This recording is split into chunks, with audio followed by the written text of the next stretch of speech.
when people think personal brand, they think it's very accidental. And the thing I will tell you immediately is if it looks accidental, it absolutely is not. The first thing I'd be looking at is figuring out who you are, what problem you solve, who do you solve that problem for, and getting very, very clear about what you stand for. I get very, very clear about my strengths and my expertise. I get very, very clear about what I wanted other people to say my name about.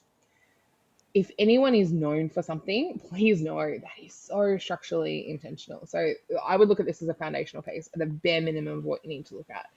The next thing I would be looking at is talking about the brand identity, and particularly around the brand story. Why should I care about anything that you're saying? If I was building a brand up, the first thing I do in like a short-term video is like, why will other people want to watch these videos?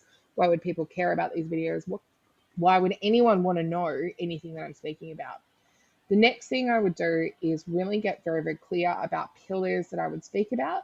And so if you were looking at this as getting a structure down, the bare minimum, you'd be looking at things like on Monday, I'm going to speak about the expertise and the things that I do. On Tuesdays, I'm going to do a sales call, a sales pitch for someone to sign up for me to help, sell my whatever I'm selling.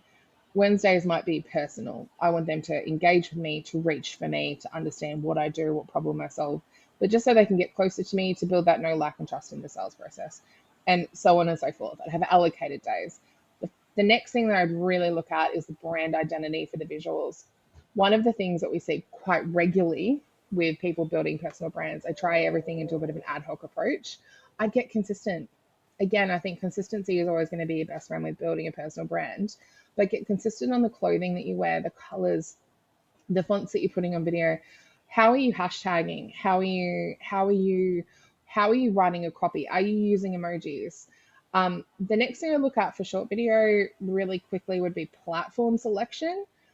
Not everyone is designed for every type of platform. So the short video content plays really well into Facebook. It plays really well into really Meta as a whole. To TikTok, you're going to have a really hard time with that on LinkedIn. So just also understanding the profile, like the profile and the platform selection where you need to be, and understanding just the psychology of video content. There is a study whose name I can't give you off the cuff right now, but it was around, it would take about 10 Instagram posts to really support out 1 minute of video, and just understanding to go all in for that. I would get so consistent that I knew that I was posting, if this was me, I'd be posting once or twice a day and locking that in at 10 a.m. and 4 p.m. I'm doing a video. That I am doing Mondays, this is what I'm doing. It's going out at this time. On Tuesdays, this is what's happening. And getting so consistent to also help build out that trust, that know, like, and trust when it comes to businesses. Because I think it's extremely underrated.